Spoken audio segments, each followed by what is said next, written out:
Hey, you guys, welcome today. So, we are going to dive right into today's content. And what we're going to be touching on today is emotional intelligence. We talked a little bit about it yesterday, and I have my glasses on because I want to read a quote to you. This is from Daniel Goleman, and he's kind of the godfather on a lot of the books that have been written about emotional intelligence. And this quote from him is: "If your emotional abilities aren't in hand, if you don't have self awareness, if you are not able to manage your distressing emotions, if you can't have empathy and have effective relationships, then no matter how smart you are not going to get very far."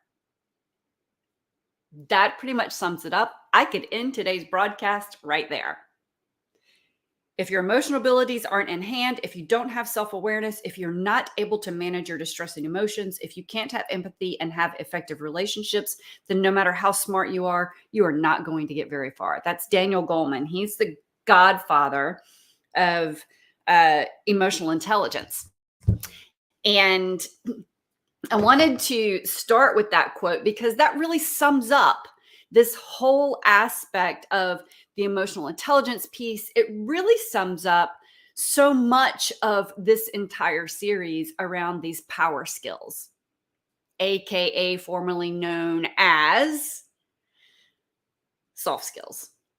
All right. Yesterday, I started off talking about how artificial intelligence by, by the year 2030 is looking to replace 236 or 326 million jobs by the year 2030.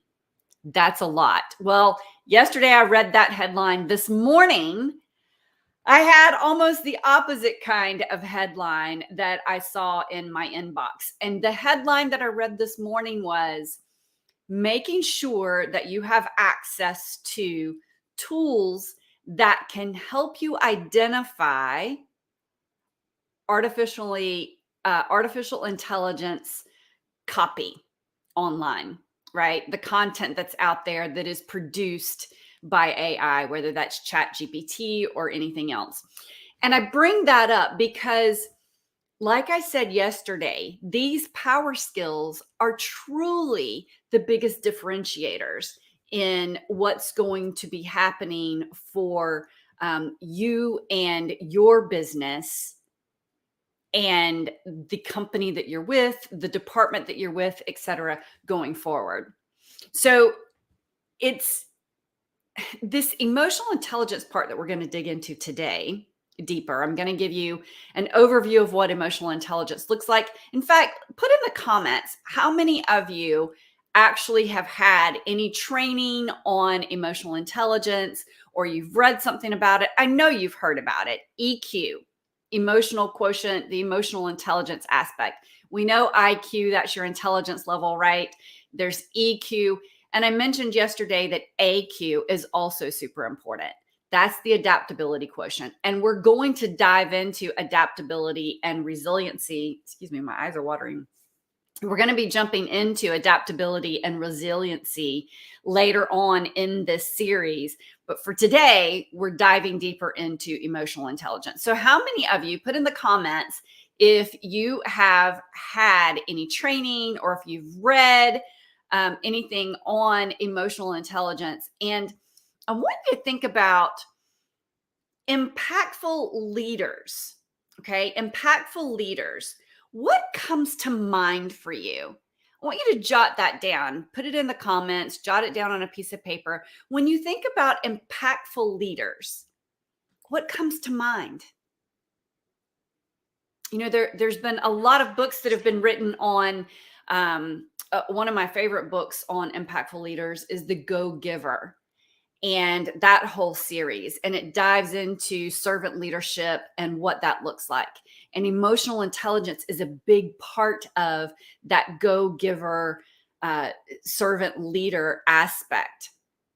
Here's the thing: emotional intelligence has been proven in studies that It is foundational to success from leadership perspectives, from team member perspectives, and of course, in your personal relationships. It's also one of the top reasons for derailment with leadership, the lack of emotional intelligence. So it can help you, it can hurt you. The not having it can truly impact you. And so many of us, we see this all over the place today, right? We see all of these social media warriors, keyboard warriors going on, and they are absolutely unaware of the people on the other side of the screen that are reading what they're putting out there. Lots of cyberbullying, all of that sort of thing. Well, those type things happen in homes, they happen in offices, they happen in Zoom meetings as well. That's why this whole aspect of emotional intelligence is so important. And there's two components to it. There's an internal component and there's an external component. Okay, so there's intrapersonal and then there's interpersonal. And I'm going to get into those four quadrants. And by the way, if you've not yet signed up, if you haven't given your email for receiving the information and the follow-ups on each day, I want to encourage you to do that because I have an assessment that I want to send to you via email that will let you gauge your level, just a quick assessment that will help you gauge your level of emotional intelligence. If you're up for that, I will let me put the link in the chat for you guys, and I am going to add this to the, let's see if we can, yep, there we go. There is the link. I want you to make sure that you go to this link and enter your name and email. And I believe it will ask also for your phone number. You can put your phone number, you can, or whatever you want to do with that, right? But as long as you send your email address, I will get you this assessment. And periodically throughout this whole series, I'm going to be sending additional information as well. So let me know. And if you have any questions, I'm sorry, there was something popping up on my screen here. My ADD, ADHD squirrel brain is kicking in and I'm seeing all the things. So make sure you go to the link that's on the screen and get signed up if you've not yet signed up. And I will get you that assessment and the additional information that I'll be sending out throughout this whole entire series. So let's dive a little bit deeper in. I'm going to leave that link up on the screen for right now. I want to dive a little bit deeper into the intrapersonal part and the interpersonal part. All right. So the interpersonal part starts with self-awareness. Now, if you remember yesterday, I talked about really paying attention to, my challenge for you was to really pay attention to the internal dialogue as we go through this whole series, all of these different power skills. I want you to really pay attention to that internal dialogue. That's part of this first piece of self-awareness in emotional intelligence. We get to really pay attention to what's happening on a subconscious level. Remember, the subconscious drives 80 to 90+% of every decision you make, every action you take, and every result you get. Okay. So when you keep that in mind and you really bring about this self-awareness of, what are the thoughts I'm having? What are the emotions that I'm feeling? What are the decisions that I'm making based on those emotions and thoughts? Okay. Becoming self-aware of that is the first step, and it is huge. There's nothing else you can do in emotional intelligence without first starting with this piece. That self-awareness is critical. Okay. The way that our brains work, and I mentioned this yesterday, it's for survival. It's not for thriving. So everything that's happening on that subconscious level, unless you have purposefully written thoughts that then become beliefs that direct you to the place you want to go. And you have rewritten and eliminated things that are in your subconscious brain that go against that, then you're not going to attain everything that you're wanting in life. It's just not possible because our brains are so powerful to bring about what is needed to attain goals. So the self-awareness piece, huge. Okay. That's number one. The second part of the intrapersonal piece of emotional intelligence is self-regulation. All right. This does not mean that we're going to walk around like robots every day, regulating all of our emotions, not having emotions, or anything like that. That is not what this means by any stretch of the imagination. What this means is that you become aware of what your triggers are. Okay. Becoming aware of what your triggers are. And then deciding, okay, you get to decide. People say, I have no choice. You always have a choice. Every time I hear someone say, I didn't have a choice.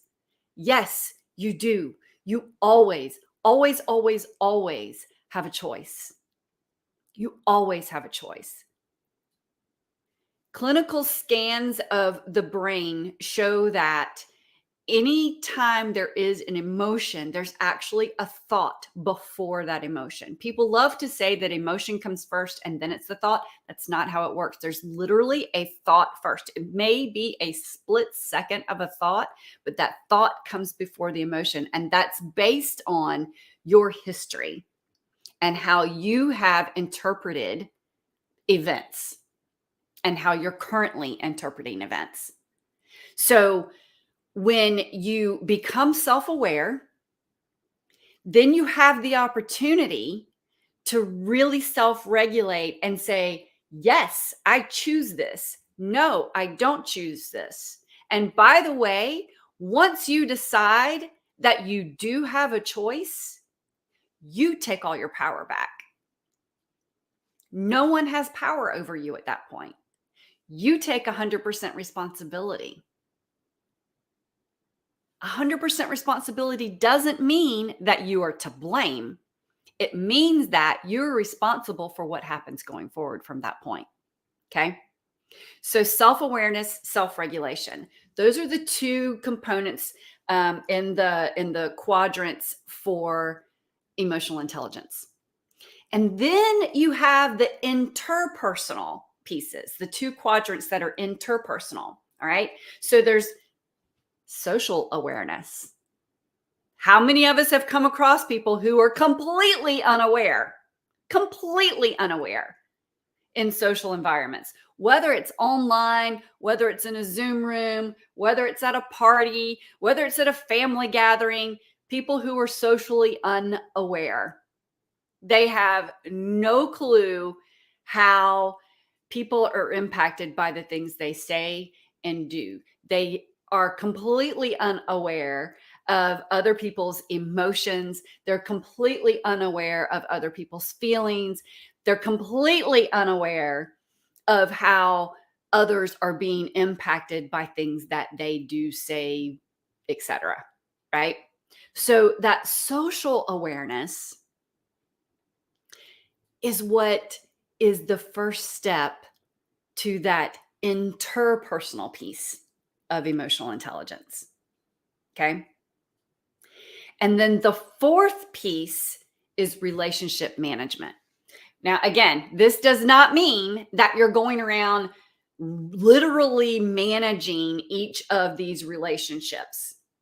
It means that when you are in relation with someone, whether it's personal, whether it's professional, whether it's clinical, whatever that's like, you're managing yourself, you're being aware of what's happening with the people around you. And then you are deciding in advance, you're choosing in the moment how to interact with that person based on a way that perhaps is mutually beneficial. You are aware of the things that you're saying that may be stepping on their toes. You are aware of the things that may be triggering. Now, listen, it is not your responsibility for other people to not get triggered. Okay. Hear what I'm saying? I actually was commenting, having a discussion about speakers on stage, and someone had asked a speaker to not mention death in their speech because it could trigger the audience. No, it's not a speaker's role to not trigger the audience. It is the speaker's role to make the audience feel safe. Okay. Big differential. And it's the same thing when you're interacting with people around you. It is your job to make people feel safe. Doesn't mean that you are not going to trigger them, because you don't have the power to trigger them. Remember when I was talking about that the brain scans show that there is a thought before an emotion? Well, guess what? That triggering is an emotion, and that person had a thought, and you can't control their thoughts. You can control how you say something, how you present it, and then what they do with it is their choice. All right.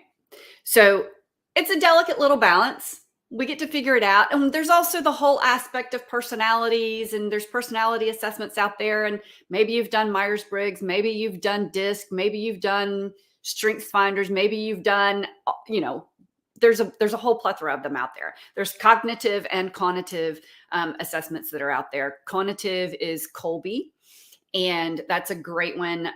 That's just your inherent way of being. The cognitive are all about, just how you react to different situations. Okay. So,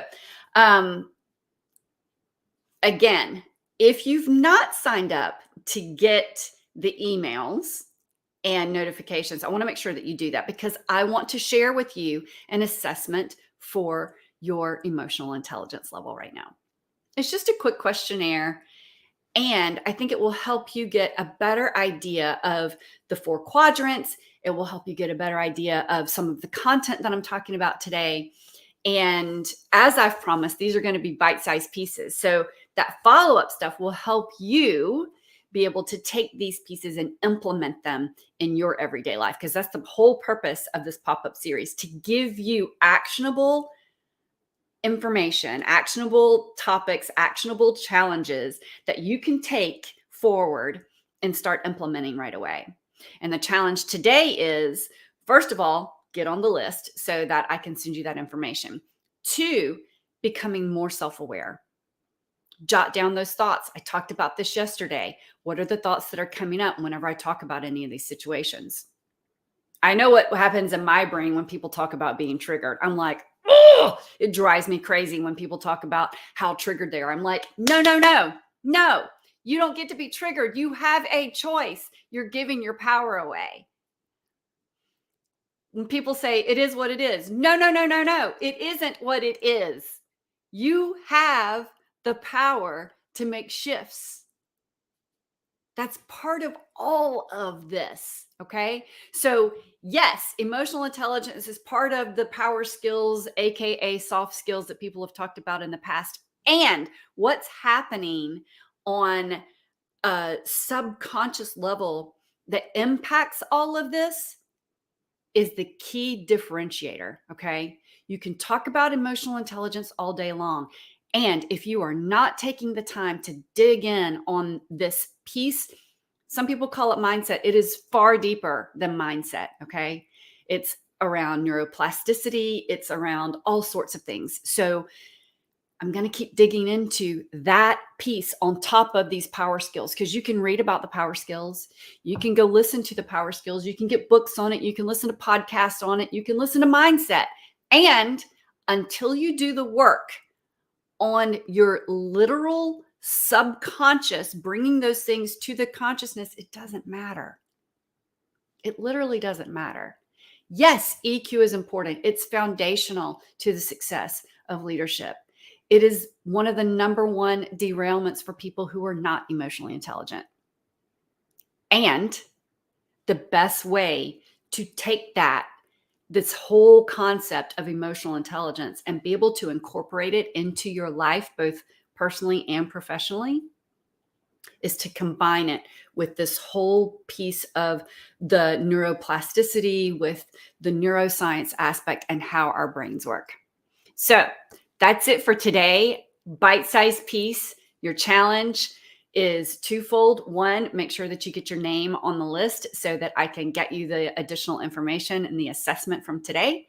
And two, start jotting down your thoughts that come up. If you're in a situation and you find yourself getting angry, maybe you're a person who has said, he's made me angry, she made me angry, oh, such and such made me angry, or that makes me happy. Okay, it doesn't just have to be anger, it can be happy also. My eye is watering so bad. I want you to notice when you say, that makes me XYZ. Okay, because it's not that that's making it, it's the thoughts that you're having about that. That's why I keep challenging you to really take the time to become aware of your thoughts. What is the meaning that you're giving to something? That's going to be the differentiator. And when I do workshops for corporations, or when I'm coaching clients, that's where we zero in. That's where we zero in, because that's where the biggest difference is. That's where the biggest impact is. Okay. And once you can work on that and then have the accountability to make the shifts going forward, your life will change like crazy. So that's it for today. I can't wait to see you guys. Hop on tomorrow. I will be sending out the direct links for LinkedIn and for YouTube in an email. Of course, we're on Facebook and a couple of other places. So love seeing you all. Thank you for the comments. I'm going to go back and read through the comments, see if there's any questions. If you do have any questions, or there's anything that you want me to dig deeper into, feel free to send me a DM. You can put them in the comments as well over this next couple minutes while I'm wrapping up. But feel free to send me a DM on whatever platform it is that you're watching this, and I will, or send put it in a comment on whatever platform it is that you are watching, and I will follow up and see if there's anything that I get to recap for you in one of the sessions going forward over this next week and a half. Thank you so much for those of you who have attended live, and for those of you watching the replay, thank you, thank you, thank you. And I will see you back again tomorrow, 12 p.m. noon Eastern, on all of these platforms again. See you there.